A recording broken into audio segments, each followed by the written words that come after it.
and welcome to the next project. Another Strat neck. Where do they all come from?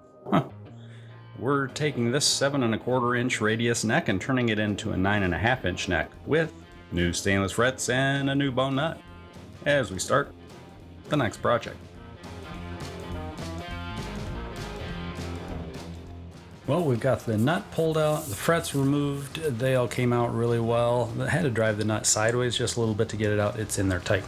The frets came out, no glue holding them in except for maybe 1 or 2, maybe 3 little spots. All the frets seem to have a little bit right along the outside edges, but nothing that kept them from coming out nicely. Checked the truss rod, loosened it up and burped the baby, and the neck relaxed and went back to a nice neutral position. Sighted down the length of the fingerboard and also along the edge where the fingerboard glues onto the neck, and have a nice straight line right here on both sides, as you would expect. Then I looked down the length of the fingerboard and noticed it's flat here, and there's a sway between the nut and about the 15th fret. Ended up putting my straight edge on it and feeler gauges underneath, and it's 19 thousandths, so it's just under a 1/2 millimeter. To get that much sway out, I have to give it a 1/2 turn at the truss rod to get the board flat. So I'm just guessing. It's almost like they had some back bow cranked into the neck at the factory when they radiused the fingerboard. And then when they loosened the truss rod, the neck flattened itself, relaxed, and came back to neutral straightness here, but it gave it the sway, almost like it has relief cut into the neck. So my plan is to keep it neutral plus maybe just a 1/16 of a turn, just so the nut's not loose, but not enough to adjust the truss, the neck in any way.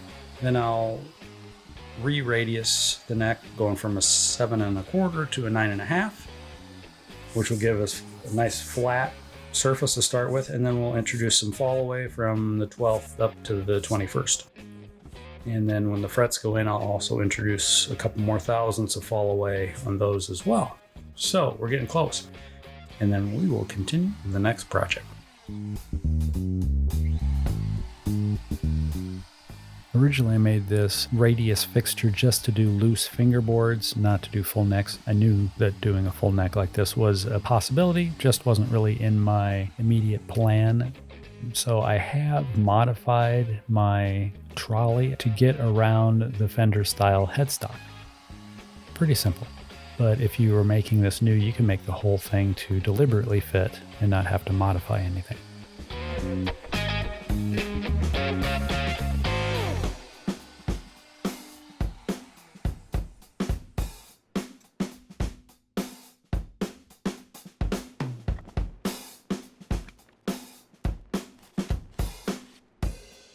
With the power tool work done, and well, I didn't even put it away. It's still sitting there on the bench. I'm messy. I should put that away. We are moving on to using a long aluminum radius beam to reintroduce or finish off the new radius. Going through the grits, 220, 320, 400, 600, I believe it was.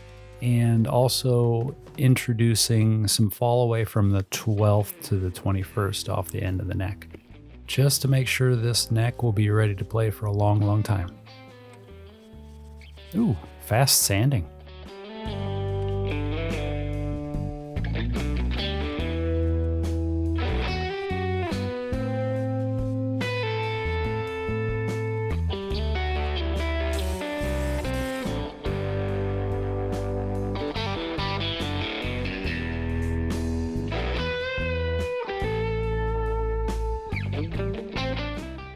With the re-radiusing of the neck done, I needed to go through and check all of the fret slots to make sure they're not only clean but to depth.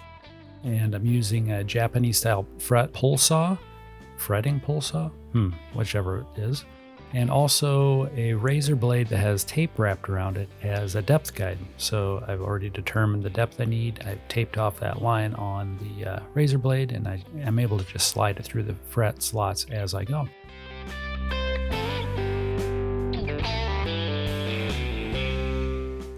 Getting ready to fit a new Fender pre-radiused bone nut. It's pre-radiused and pre-slotted actually.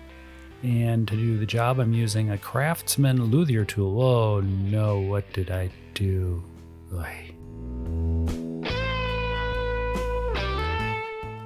It's really hard to find good help.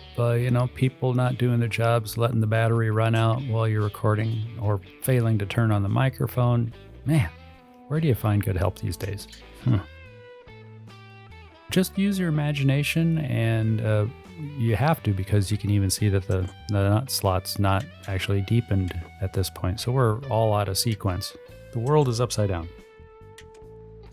What happened here is I did verify the radius of this fret wire, and now I'm going along and cutting it to width, actually a little over width.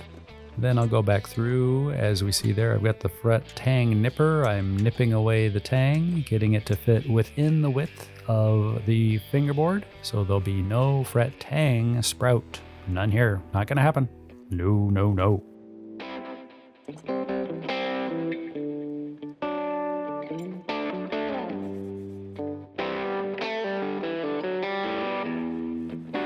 We've got a lot done. We've got the fingerboard re-radiused from a 7 1/4 to 9 1/2. That went really well, actually. Used two tools, as we saw. We used the router on the radius fixture.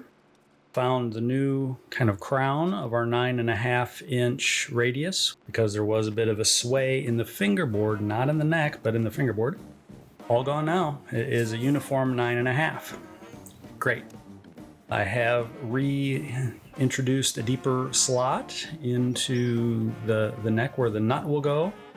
We actually have a new Fender 9 1/2 inch radius pre-slotted nut to go in here, bone nut.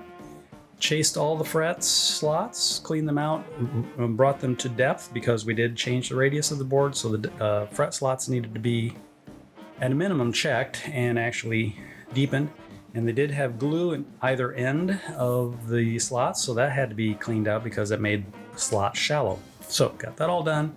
Treated the board with some Howard's Feed and Wax, which is wax and oil mixture. It's like cutting board oil, I think, maybe. What do they use it for? Let's find out. It just says wood polish and conditioner. I've used the heck out of this stuff.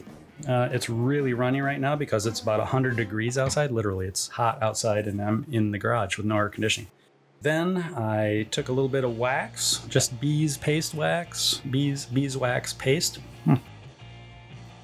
Not what I say or do, or anyway. Gently wiped a little bit of that across the top of the high spots. Did not get it in the fret slots. No, don't do that. I also taped off the sides of the fingerboard just at the bottom of the fret slot and wiped some wax on that also. The reason for all this extra work is I put medium viscosity super glue in all the fret slots and pressed the frets in. And what there isn't room for comes out the ends. So I wanted to keep the super glue from penetrating and sticking to the rosewood, and also the tape and wax on the end kept the CA from running down the side. And this is a worn literally natural wood exposed back, and I didn't want super glue running down onto that because that would be a huge problem for me. We don't want that.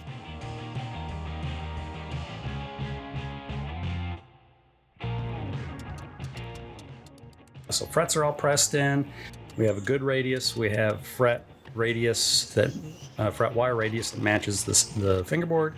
We also have super glue. So kind of three things working together to ensure we don't have any voids or loose frets. So we're looking really good. Ran nippers along the edge, got them all nipped back, then beveled the edges, 0, 10, 20, 30 degree bevel back on this. And I'm going to gently introduce round over, not doing the hot dog or semi-hemispherical. Anyway, just kind of a factory style eased edge, but no sharp ends, because I did undercut the tang by about 1/32 of an inch per side. So there won't be any fret tang sprout on this. And the fret wire itself is back from the edge probably about 1/32 of an inch also. So as the weather changes, the owner should not experience any fret sprout at all, hopefully. We've done what we can to eliminate that. So next is to quickly tape off the board, check the truss rod, make sure it's level. There is a bit of fall away in the board, and we will do a quick level on the frets and then introduce fall away into the frets as well. Then there'll be time to re-crown them, dress our ends, and do a quick fine sanding to get rid of any tooling marks, and then polish them up. We'll be ready for the nut and to get this neck set up for the loaner guitar body that I have, so I can string it up and make sure I have the nut slotted to where he'll be able to put this in his guitar and play and be happy. Let's get back to the next project.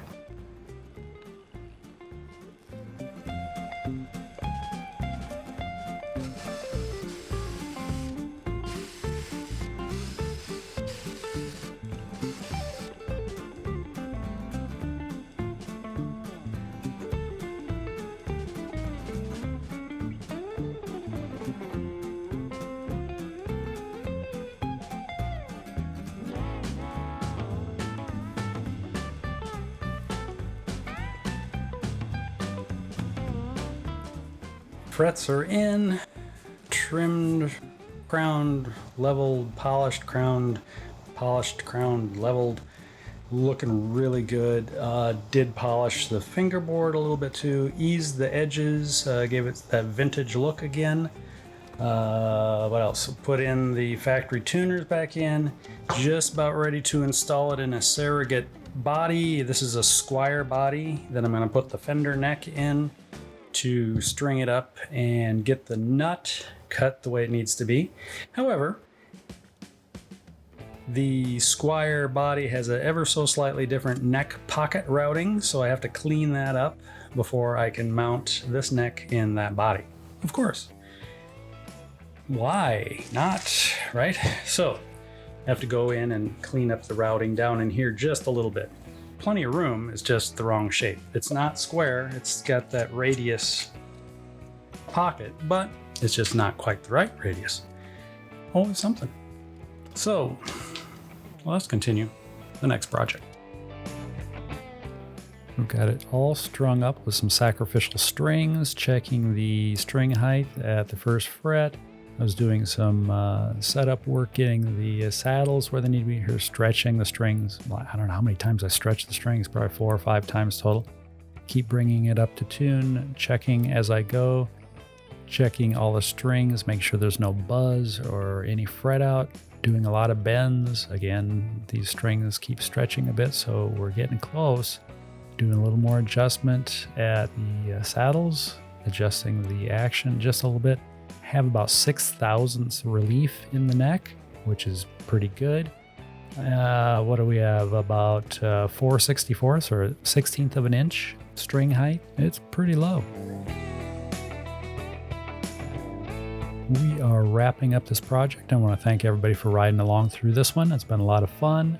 Here we're gluing in the nut. If you haven't done so already, subscribe to the channel. I'd greatly appreciate that. Leave a comment. Love hearing from everybody. Ring the bell for future notifications. Hit the thumbs up button, the like button, I guess it is. That lets YouTube know that you like content like this, and they'll ship you more stuff, whatever I'm working on. Anyway, until next time, take care of yourself and those around you. Bye.